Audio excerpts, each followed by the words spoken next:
20 kilometre ചെരുപ്പില്ലാതെ pocket മറ്റേ സ്റ്റൊമക്കായിട്ട് പഠിച്ചു വളർന്ന ഒരാളാണ് ഞാൻ. അപ്പോൾ അതിൻ്റെ ഒരു ഹംബിൾനെസ്, ആ വിഷമവും എനിക്കറിയാം മറ്റുള്ളവർ. അതുകൊണ്ടാണ് ഞാൻ പല കോഴ്സിലും വളരെ ചുരുങ്ങിയ ഫീസ്, യൂണിവേഴ്സിറ്റിയുടെ ഫീസ് മാത്രമേ ഞാൻ വാങ്ങാറുള്ളൂ. ഞാൻ സർവീസ് ചാർജോ കമ്മീഷനോ കൈക്കൂലിയോ അഴിമതിയൊന്നും കാണിക്കുന്ന ആളല്ല. അപ്പോൾ അതെന്താവട്ടെ. അപ്പോൾ നമുക്ക് ഏകദേശം മൊത്തം 800-900 കോഴ്സുകൾ, അലോപ്പതിയിലെ MBBS MD MS സർജറി ഒഴികെ ഒട്ടുമിക്ക കോഴ്സുകളും നടത്താനുള്ള അംഗീകാരം ഈ അതിൻ്റെ ബിൽഡിങ്ങും കൺസ്ട്രക്ഷനും ഇപ്പോൾ ഉടൻ നടക്കും. സ്വിമ്മിംഗ് പൂളിൻ്റെ ബിൽഡിംഗ്, ഞങ്ങളുടെ റിസർച്ച് ഇൻസ്റ്റിറ്റ്യൂട്ടിൻ്റെ പണി ഇപ്പോൾ ബാക്കിൽ തുടങ്ങാൻ ഇപ്പോൾ ഓർഡർ ആയിട്ടുണ്ട്. ഇവിടെ AC പിടിപ്പിക്കാനുള്ള ഓർഡർ ആയിട്ടുണ്ട്. അപ്പോൾ വരിക്ക് ഇത് പുരോഗമിച്ചുകൊണ്ടിരിക്കുകയാണ്. അപ്പോൾ ഇത്രയും കാര്യങ്ങൾ പറഞ്ഞ് നമ്മുടെ അപ്പോൾ ഇന്നത്തെ ഈ പരിപാടികൾക്ക് ഒരുപാട് പേർക്ക് സ്വയം തൊഴിൽ ചെയ്യാനും തൊഴിലില്ലാത്ത ആളുകൾക്ക് തൊഴിൽ കൊടുക്കുന്ന കോഴ്സുകളാണ് ഞങ്ങളുടെ ലക്ഷ്യം. ആരും ആരുടെ മുമ്പിൽ ബെഗ് ചെയ്യരുത്, ആരും ആരുടെ മുമ്പിൽ കൈ നീട്ടരുത്.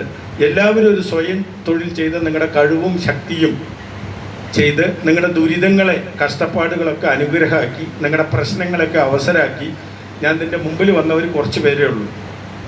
അപ്പം നിങ്ങൾക്കൊക്കെ ദൈവം, അള്ളാഹു, പടച്ചവൻ, പ്രകൃതി കഷ്ടപ്പാടും ദുരിതം തരുന്നതിന് എൻ്റെ അടുത്ത് ഡെയിലി വരുന്ന സാർ എനിക്ക് എന്തിനറിയാം, നിങ്ങൾക്ക് അപാര കഴിവുണ്ടെന്ന് നിങ്ങളെ ബോധ്യപ്പെടുത്താൻ.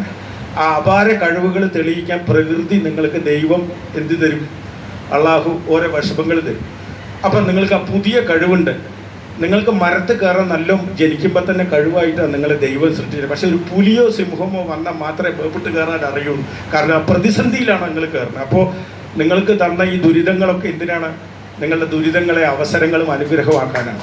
അതുകൊണ്ട് ഇവിടെ വന്നിട്ട് നിങ്ങൾക്ക് പ്രശ്നമാണ്, പ്രതിസന്ധിയാണ്, കഴിവില്ല സാർ, എനിക്ക് എപ്പോഴും ദുരിതമാണ്, വിഷമാണ്, എന്നെ ഭർത്താവ് പിടിപ്പിക്കുന്നു, ഭാര്യ പിടിപ്പിക്കുന്നു, സാമ്പത്തിക വിഷമാണ്, എനിക്ക് അസുഖങ്ങളാണ്, എനിക്ക് ദൈവം ഇങ്ങനത്തെ ഈ വിധി എന്ന് പറയരുത്. വിധി എന്നൊന്നുമില്ല, അത് നിങ്ങൾ ഉണ്ടാക്കണതാണ്. അപ്പം നിങ്ങൾ ഈ ദുരിതങ്ങളൊക്കെ അനുഗ്രഹമാക്കി നിങ്ങളുടെ കഴിവുകൾ നിങ്ങൾ തെളിയിച്ചാൽ നിങ്ങൾക്കൊക്കെ മഹാന്മാരാവാം, ഓരോ രത്നങ്ങളാവാമെന്ന് പറഞ്ഞുകൊണ്ട് ഞാൻ ക്ലാസ് തുടങ്ങുകയാണ്. കാരണം എനിക്ക് കൂടുതൽ പറയല്ല, സമയം പരിമിതമാണ്. അപ്പോൾ ഇന്നത്തെ ന്യൂട്രീഷൻ ക്ലാസ് ആരംഭിക്കുകയാണ്. ആദ്യമായിട്ട്